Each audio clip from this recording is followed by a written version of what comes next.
I I have been practicing as a lawyer for 46 years, which sounds like far too long. And in the course of that career, and particularly for the last 10 years, I've been involved to an increasing extent in mediation, because I think my journey is probably the same as the journey of many of you, namely that while law is a very challenging and rewarding career, to an increasing extent in my country, probably as in the countries of many of you also in Africa, the courts are becoming increasingly unable to cope with things, increasingly unable in terms of the delays, the legal costs and the like. And that started me in 2012 on the mediation journey, which I'm still on. I haven't given up practicing law, litigation. It's still a large part of my life. I still enjoy it, but to an equal extent, mediation. And in the process of involvement in mediation, I started realizing that to a distressing extent, we in law don't know enough about negotiation. And certainly in my part of the world, there are many business people, including many successful business people, that also have got a lot to learn about negotiation skills. And all of us will realize this, that mediation and negotiation go hand in hand. Differently stated, perhaps, if you do not have negotiation skills, you cannot be a successful mediator. And hence, the subject of our talking this afternoon involves a certain aspect of negotiation, and that is how to maintain momentum, or perhaps differently stated, how to break a deadlock. Because all of you that have been in mediations or that have represented clients get to that situation where the one party says, I'm sick and tired of this, I'm doing all the giving here, the other party's doing nothing, and they are unreasonable. And that's normally followed by a string of other pejorative words, and that's my final offer, otherwise I'm out of here. And sometimes that's accompanied by people thumping the table, and it's late afternoon, and you can see that they're getting irritated. So at that point of deadlock, what are the tools that you can use to keep the mediation or the negotiation moving, the tools to break the deadlock? Now, many of the things that I'm going to be mentioning are tools that you probably use already, things that are obvious. And in this particular toolbox, as in the toolbox of the negotiation expert generally, you're always getting new tools, and you use some on a particular occasion and others on a different occasion.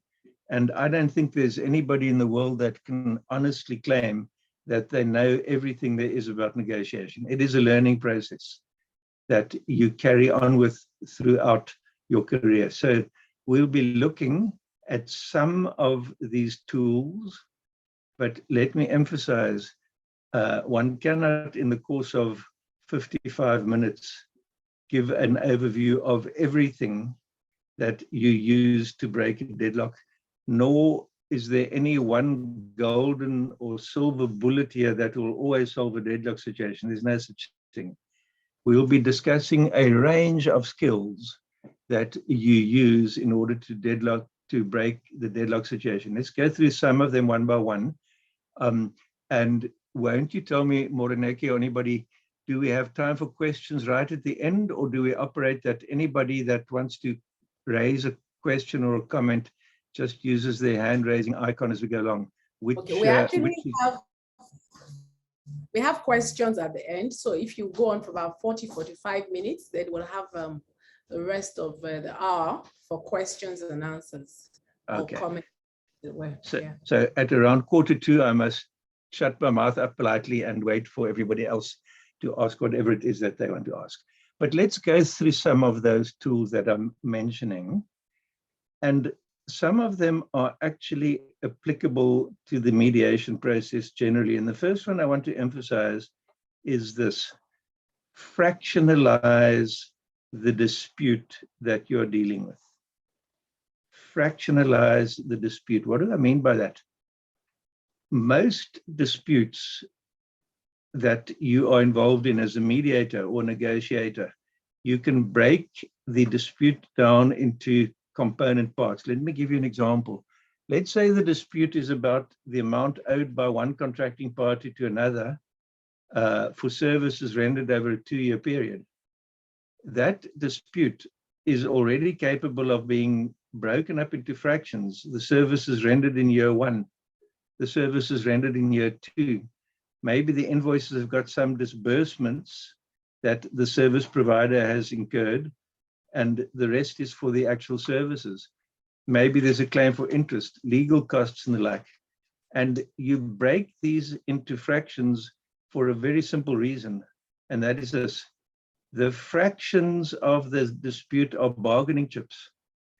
And we all know that bargaining chips are gold in the mediation or negotiation situation, because the entire process consists of bargaining. If I do this, will you do that? And therefore, to be able to adopt throughout a mediation process a fractionalizing of the dispute into components, a restraint of trade covenant, which I'm sure is enforceable in many of your countries also. You're normally talking about the period of the restraint, the areas of the country to which it applies, the products to which it applies.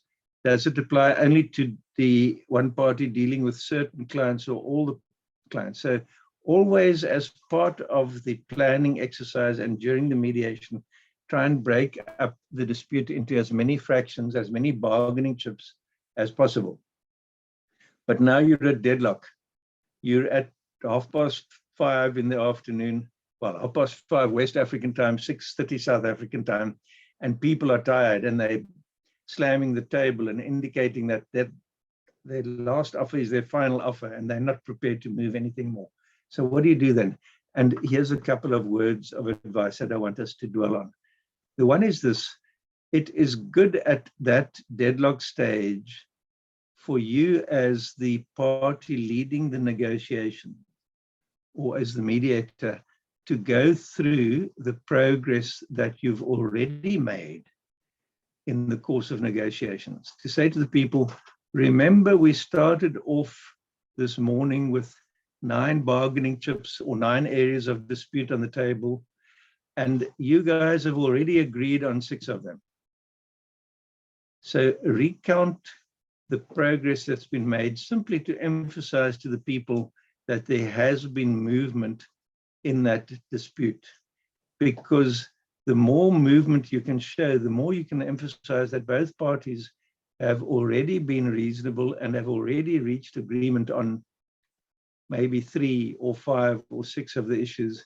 And that then gives you strength to an argument of saying, let's not walk away yet. Let's see what we can do in respect of the remaining 4 or 5 issues. So recap the progress that's already been made. That's the first point.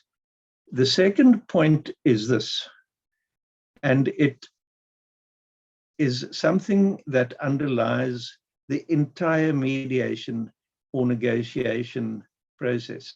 And it's something that all of you know and have probably have heard many presenters before me emphasize, and that is always try and find out the underlying interests and not the positions of the parties. The position of the party is easy. I want $4 million. Unless I get $4 million, I'll see in court. We've heard people around the negotiating table make those noises. The interest that you are always trying to discover is, why do you want $4 million? What is the magic in the $4 million? Because negotiation works this way. Once you have accurately identified the underlying interests of the parties, you can then start addressing that underlying interest and finding out the solution to the underlying interest. In other words, you say $4 million, but we've now discussed it and we've realized that actually what you need is 3.7 or whatever it might be. And there are many other examples. In other words, at the point of deadlock, as at any other point in the mediation and the negotiation, you as the skilled negotiator remain focused on the underlying interests and not the position that each party is stating. And it's a surprising thing, which you've probably discovered. Often the underlying interest isn't really related to the position that's being adopted. I do in my country quite a bit of labor law, negotiating with trade unions. And in our country, as in many other countries, there's often quite a lot of conflict and turmoil when trade unions and management have negotiating interactions with each other. And you often find a curious situation where the position that is tabled by the one party, once you start exploring the underlying interests, you'll find out that what they are trying to achieve is something actually quite removed and divorced from the position they are stating. So at the point of deadlock, remain, as you must throughout, on the underlying interest. The other thing that I want to suggest is this, and here I don't know, and all of you can perhaps educate me a little bit later, whether your typical mediation process that you follow involves breaking the parties at some stage into side caucuses and then talking to them individually. Could I have a couple of nods of heads if that is indeed part of the process followed in your respective parts of the world? In other words, you've got perhaps a joint session, and then, thank you, Morineke, you've got side sessions also. And in the side session stage, you are then conveying offers and counter offers from the one party to the other. And I find it very useful. And the more tired and impatient everybody gets, the more useful the tool that I'm about to explain grows. Don't just come along and say their offer is 3.4 million, full stop. Always tell the story that goes with the offer. And I find what helps and what I try and do often is this, because you might come along to Group B and say Group A's tabled an offer of 3.4 million. And everybody turns red in the face and starts spluttering and says, that's ridiculous. We're ending this right now. We're out of here. It helps to first state what the offer is, to diffuse the situation, and to then tell the story, which you do as follows. You would say, I've got a counter offer from the other group. It's nowhere near what we were talking about, and you're probably going to be fairly disappointed with the counter offer, but let me tell you what the offer is, and then explain their thinking behind the offer. And then you'll say they are offering 3.4 million because, and you'll fill in the gaps after the word because. And the reason for that is you are then conveying to Group B the position adopted by Group A and the underlying interest.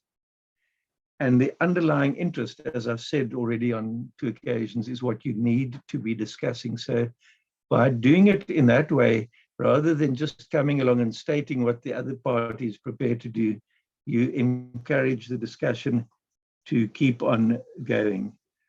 At the stage of deadlock, I want to also stress, please avoid and encourage the parties to avoid mindless haggling. By mindless haggling, I mean this. You sometimes get a situation where the amount of money has been agreed upon, the terms of a contract which might resolve the dispute and the like. And then you find the parties at 6:15 in the evening, or 7:45, or 8:45, starting to get involved in a whole issue about, is payment going to be made within 10 or 14 days? or whose bank account is payment going to be made into? Where is payment going to be? Is it going to be made in one of the European banks, or into a bank in Africa, and these sort of things? So be careful of mindless haggling, and mindless haggling often happens when tiredness and impatience is beginning to set in. And to cure the mindless haggling by saying to people, but can we just step away from that for the moment and look at the bigger picture and what we have accomplished to thus far, et cetera, et cetera. In other words, the other tools of more value that I've mentioned earlier. The next point I want to stress is this: when you reach the point of deadlock, make sure that you have several offers on the table simultaneously, several bargaining chips simultaneously. It ties in with the fractionalizing aspect that I was emphasizing earlier. And the reason you have several bargain chips on the table is this: negotiation 101, negotiation for beginners, is we always know that when we are negotiating with a party, we say to the other side, to the opponents, if I give you this, what will you give me back in return? We do not bid against ourselves as negotiators. And therefore, it's good to have the bargaining chips on the table, and then to say, if the guys in the other room, concede on bargaining chip 1, what are you prepared to offer on bargaining chips 3, 5, and 7? So get involved in that, offering something, but getting them to give something back in return. Because I want to make the obvious point: the moment on any bargaining chip there is movement by the one party or the other, even if it is on a small issue and an unimportant bargaining chip, you no longer are deadlock. Deadlock by definition is when the parties aren't moving anymore. So the moment you've got something, even if it's a small movement, on bargaining chip number 52 on the list, you're not a deadlock anymore, and you can build things out from there. I want to also make this point that you should always be aware, whether as a mediator or as a party acting as a representative acting for one of the negotiating parties, don't insult an offer. You don't gain anything by insulting an offer, and all of you know what I mean by that. You're talking about the kind of person that says, that's outrageous, and they turn red and pink and all sorts of colors, and that's the most ridiculous thing I've ever heard. And there's varieties of language. An offer is not an insult. An offer is an invitation to dance. That's all that it is. And in my younger days, I had many times that I invited people to dance and they didn't want to dance with me. So I'm used to that being declined, but it's not a personal matter. It's not an insult. An offer is simply a move in the negotiation game. And it's a move that says, well, I've moved in that direction. What are you prepared to do in return? And very much related to that, you need to understand and respect that each of the parties have got constituents that they are reporting to, very much in the trade union management negotiations. The trade union officials have got the trade union members to report back to. A company that you're in a dispute with has got the directors and the shareholders to report back to. In marriage law, which law of persons, which I don't practice much in, you perhaps have children and wives and new wives and the like, and all those complexities of marriage law. But always be aware and respect the fact that the person sitting across the table from you has got a constituency, or perhaps several constituencies, that they have to report to, and therefore it serves no purpose to treat any insult from them, any offer from them, as that's an insult. It isn't. It serves every purpose to acknowledge it and to explain why it is or isn't acceptable, and to explain that with an understanding of the extent to which what they are saying is directed by the constituency to whom they must report.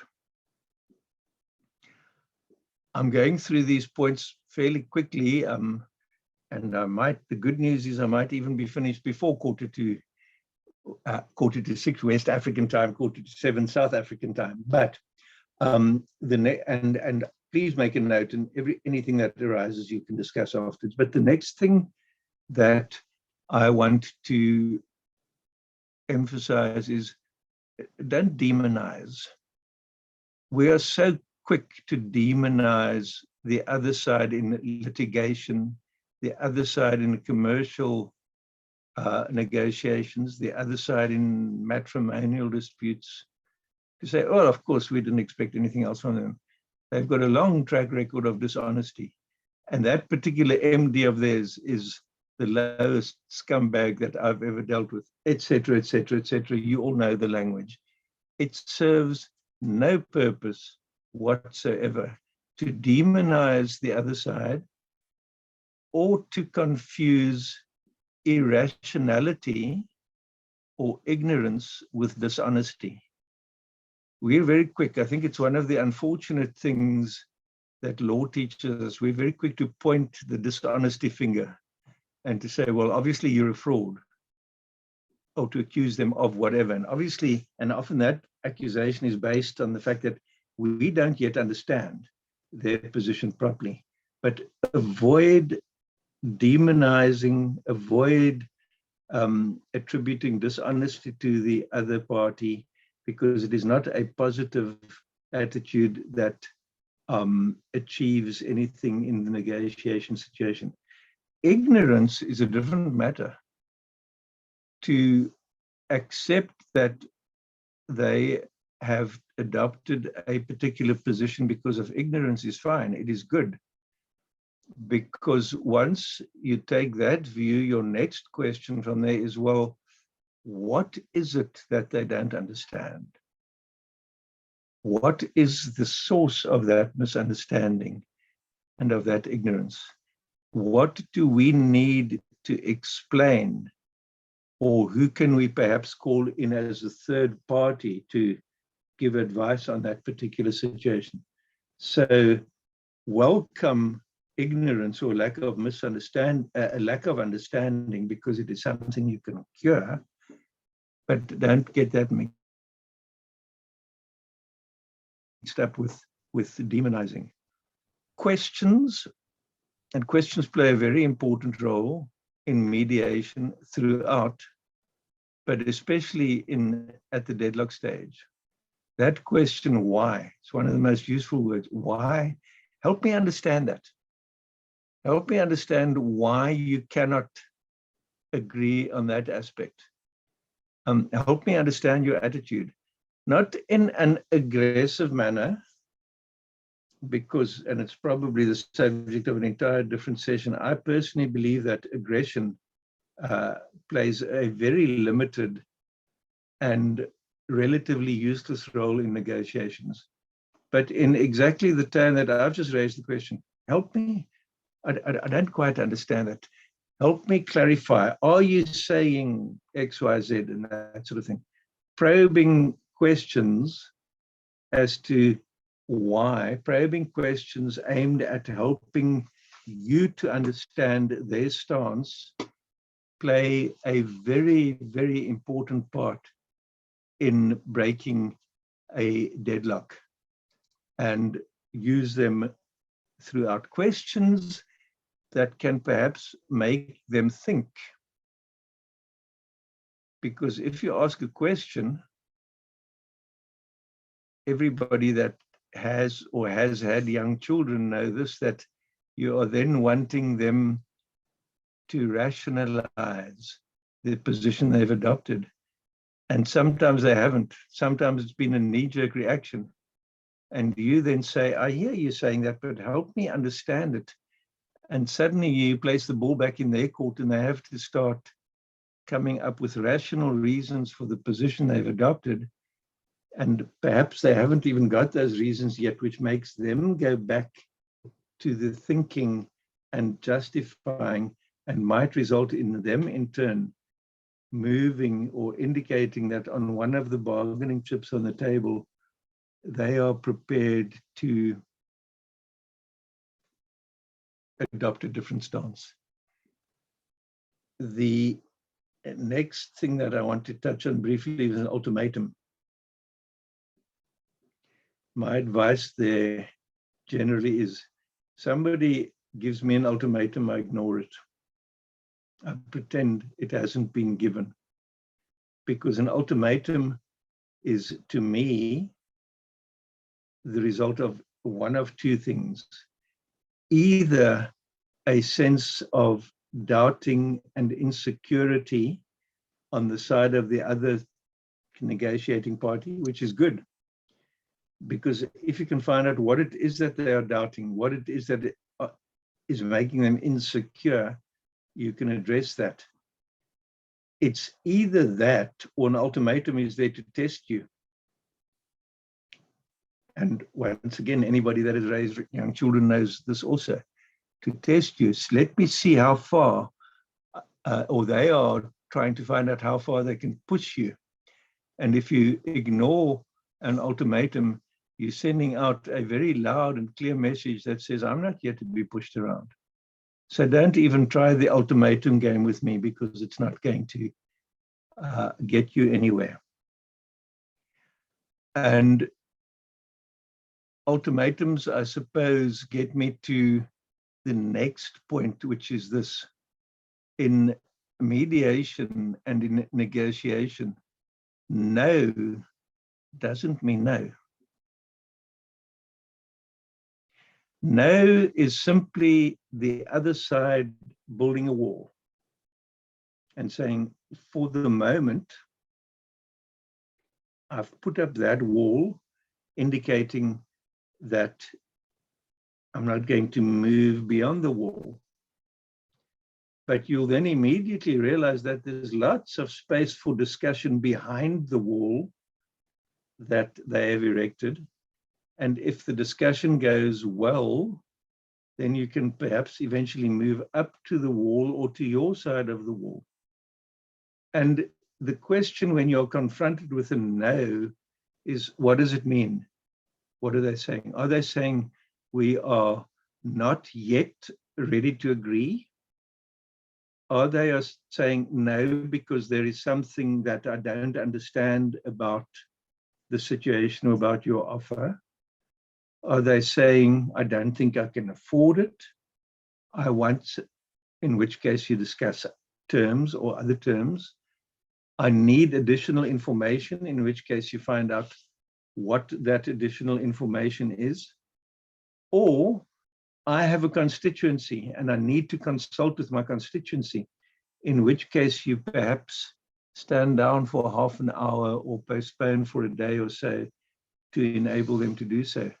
But the overarching point here is no doesn't mean no. And you must always be aware of that when you get to the deadlock stage. And the same with take it or leave it. This is my offer, take it or leave it. The remarks are made about ultimatums and the remarks are made about no, pretty much apply here. But there's a to me a very useful trick, and that is the trick of mirror, or tactic, the tactic of mirroring. And those of you who have read any of the books by the American negotiation expert Chris Voss, spelled V-O-S-S, also has a lot of stuff on YouTube, and his company is called the Black Swan Group. And I know my South African colleagues have probably heard me recommend him before. He's very good. And he has a particular clip. I can't give you the exact title, but it's on mirroring. Mirroring simply means you repeat their question back to them, or perhaps rephrase it. In other words, you're told in, let's say, an aggressive tone, take it or leave it. You say, take it or leave it. do I understand that you're saying I must take it or leave it because, and then what you add then is whatever words are appropriate. And if you can express that question in a fairly surprised tone, as though you are surprised at the words take it or leave it, it helps. I've seen it help time and time again. It immediately puts the other people on the defensive. And in fact, in mediations I've been involved in, saying take it or leave it, and then addressing a question, a mirroring question, often gets them to say, no, that's not what I meant. And then you get them saying something different. So that in turn helps. I'm opposed to the approach that says if you get to a certain point, you just split the difference. You say, well, we're $200,000 apart, let's split it. Because people don't need a mediator to do arithmetic, they can do the arithmetic themselves. And therefore, people that say, well, negotiation and mediation, you'll get to a point where parties are apart and then you just divide that by 2. That's good arithmetic, but not good negotiation. But what I do find useful, particularly at the deadlock stage, is what is sometimes referred to as an accusation audit. An accusation audit goes this way. You say to the other party, you are probably thinking right now that this is the most unreasonable negotiation that you've ever been in. And you are probably thinking that my side, or if you are the mediator, the persons in the other room are completely off their rocker because of, and you can state what you think the thoughts and the accusations that are going on in their head is. And the reason that these accusation audits are good is, firstly, the party you're talking to is probably thinking that. So by giving it words, by putting it into words, you are demonstrating understanding, you are demonstrating empathy, but more than that, we all know this, that often something that is troubling you and is a whole bunch of thoughts jumbled in your brain, when you express it in words, it's there in words. Perhaps even better if you write it on a piece of paper or flip chart, because when you see something in words, it is so much easier to start discussing that particular aspect. It somehow just reduces it and makes it more concrete. And once it is more concrete, you can start addressing how from your side that particular concrete obstacle is to be addressed. So an accusation audit saying you probably think they are unreasonable because, and that they are stupid and dishonest, and you're probably remembering last year when so-and-so happens, whatever the accusation might be, it's a very, very useful tool to use, particularly at the deadlock side. The good news, my second last point, and I see I'm 5 minutes ahead of time. The second last point is this. When you're at the deadlock situation, always strongly emphasize the consequences if the parties get up from the table and leave. The so-called BATNA that you've all heard of, I dislike all these initials and terms, but you say to them, yes, of course, we can leave, we can break off now and everybody can go home. But think about it for a moment. What will happen then? Well, we'll be involved in a court case. How many days will that be? How many years before the matter gets onto the court roll? How many days and how much do you think your lawyers and your expert witnesses are going to be costing you per day? How much management time are you going to be spending on this particular matter. So make free use and very strong use of the disadvantages that each party will suffer from if at that point of deadlock they get up and they move away from the negotiation table. I don't, it might sound like I only do labor law. I don't, I do other things also, but a large part of my life is spent doing labor law. And in my part of the world, obviously we all understand the right to strike. We understand that often employees have to act collectively, because if they acted individually, the company would just take advantage of them because of the power imbalance. We understand that. But often a strike, which has gone on for 6, 7, 8 days with loss of production. Loss of production means Christmas bonuses are going to be smaller. In our part of the world, what is regrettable is often that a strike is accompanied by violence, by destruction of factory equipment and the like, and all these sort of things. Spell out the disadvantages to the relationship, to the bigger picture, spell out the disadvantages in terms of litigation costs. And that's not just money, that's the energy, the time that each of the parties is going to have to invest in that litigation if everybody storms out of the room and goes marching off boldly to court. So make sure that at the deadlock stage, particularly, you once again emphasize the disadvantages that everybody would suffer if the negotiations are broken off at that point. And my last suggestion is this: never underestimate the power of a coffee break. Never underestimate the power of saying, you know, and don't phrase it this way, that I can see everybody's hot under the collar, let's take a short break, because that might earn you more enemies than friends. So perhaps do a bit of, tell what might be referred to as a half-truth, by saying to the parties, there's something I want to think about. There's something you've raised that I haven't thought about, and I'd like a few minutes of my own. But as it happens, our receptionist out front has made us some coffee. So let's go to our separate rooms and just have a 15-minute break and then get back together again. The consequences of those short breaks are amazing.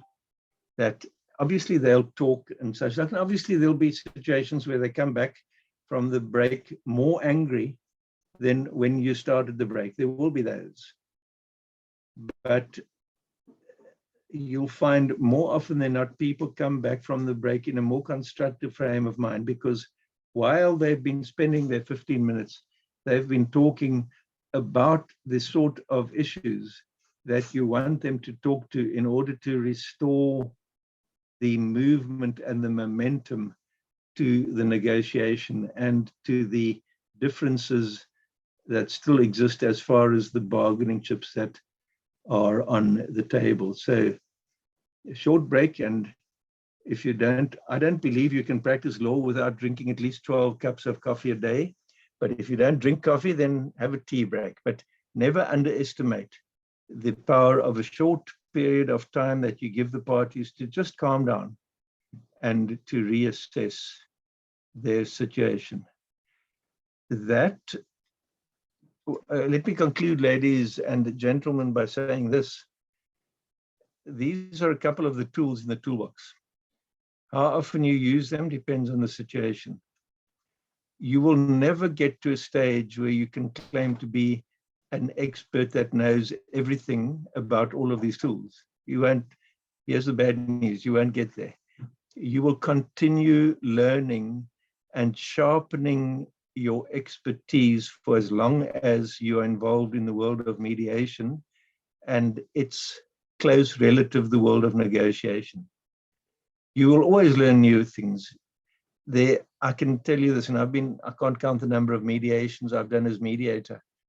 I never walk away from any one of those without having learned something new about human beings. Human beings are fascinating creatures.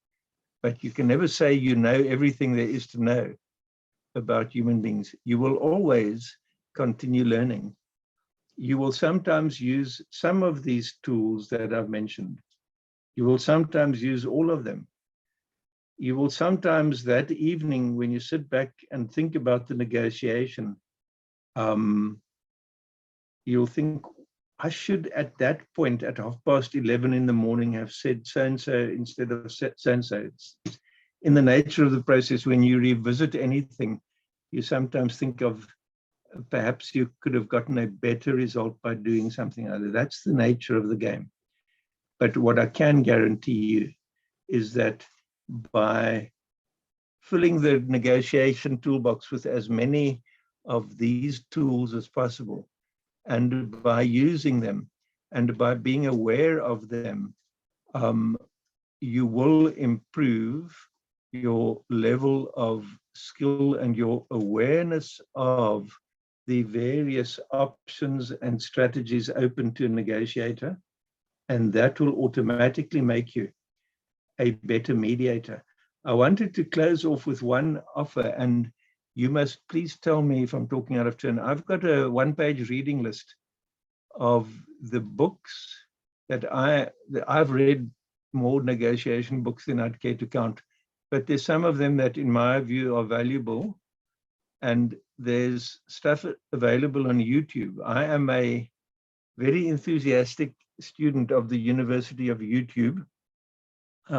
Problem with YouTube, because it's not peer-reviewed, you get some things, some clips there that are actually nonsense, but you also get some very, very valuable stuff. And with your permission, and you must please tell me where I must send this to.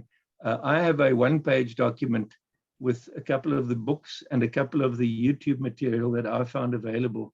And I'd be very, very glad to share that so that it can in turn be emailed to the participants in this evening's lecture and also to other ODR members, if you so wish.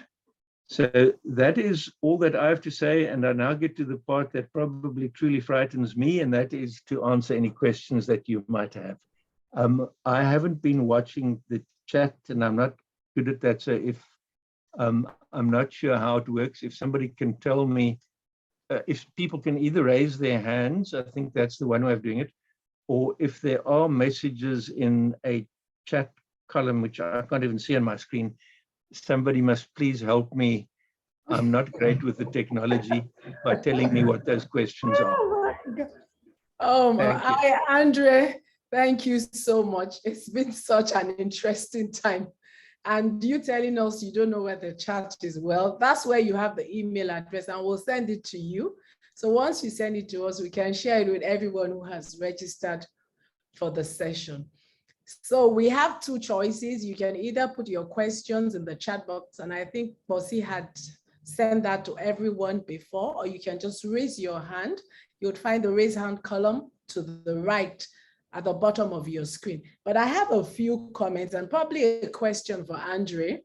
Oh, this is the time you've been afraid of, and this is the time that you really must be afraid, because I have a very difficult question for you. Just pulling your legs. So assuming you start a mediation, and someone had sent in the chat box saying, was this a session for mediators or negotiators?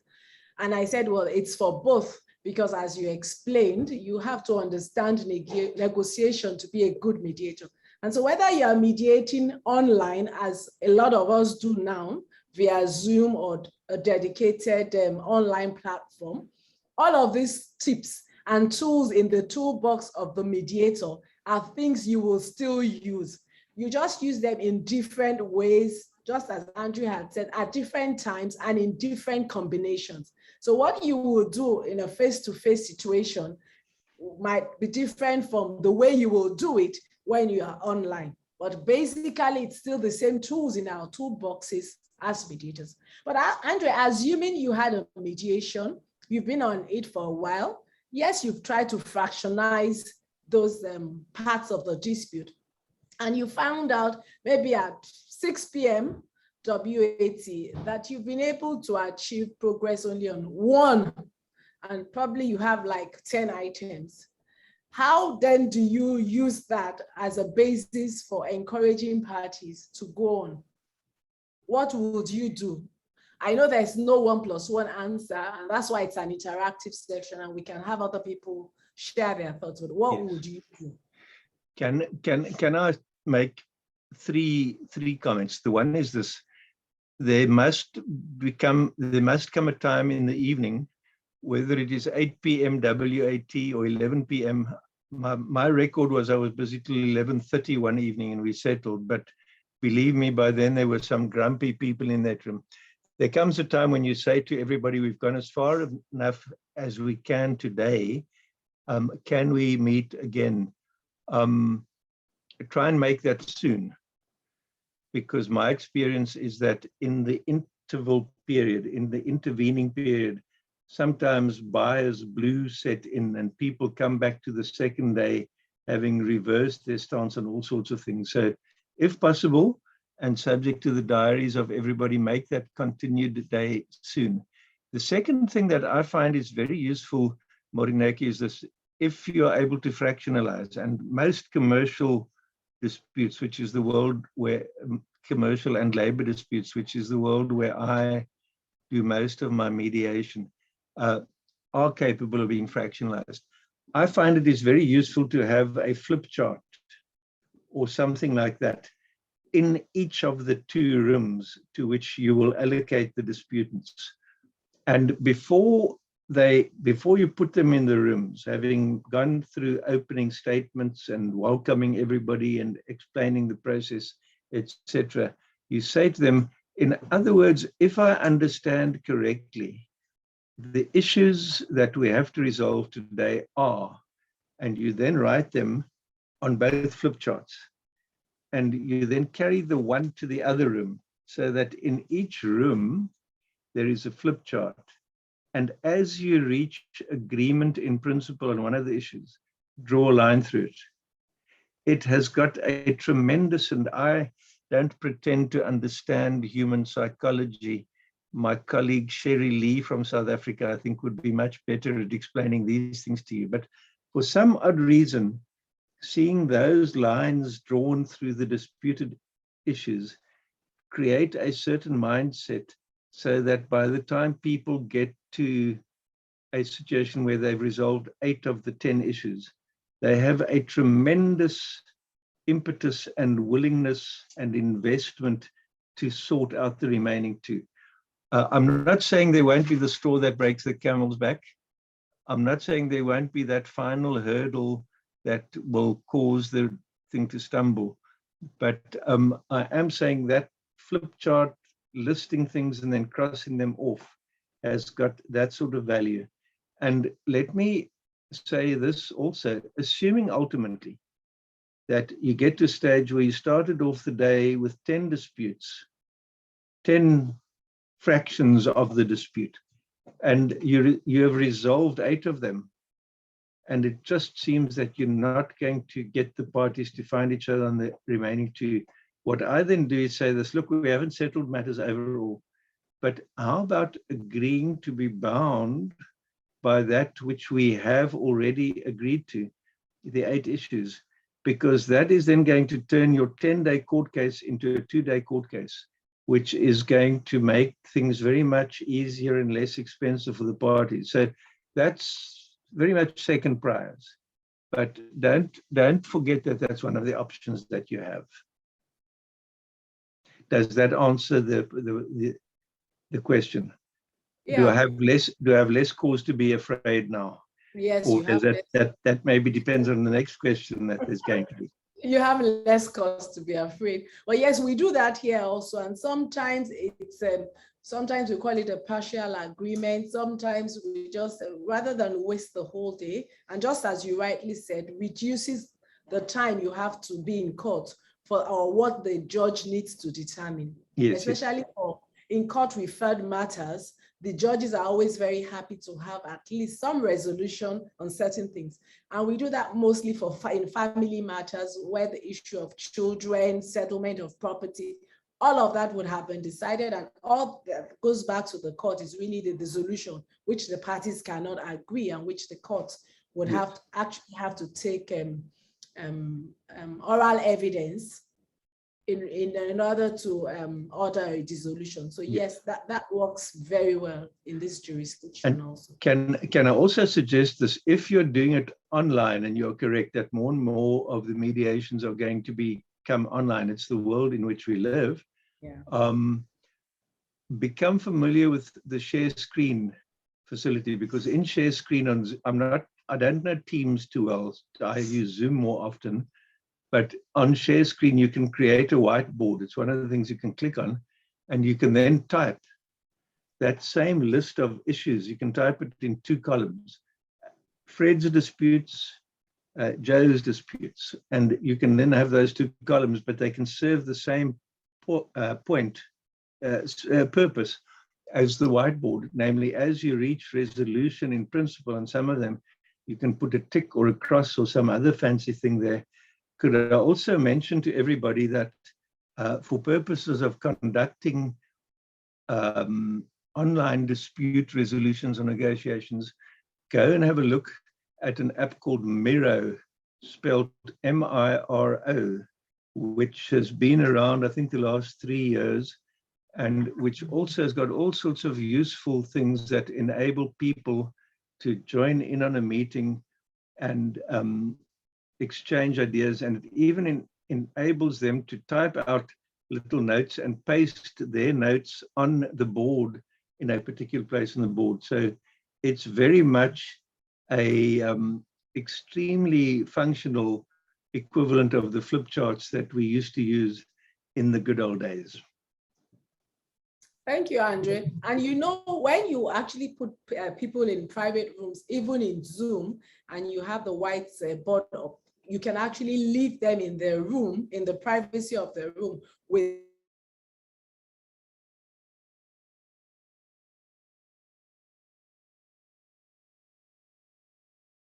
so many things that you could do face to face that you can now do online, just like you have said.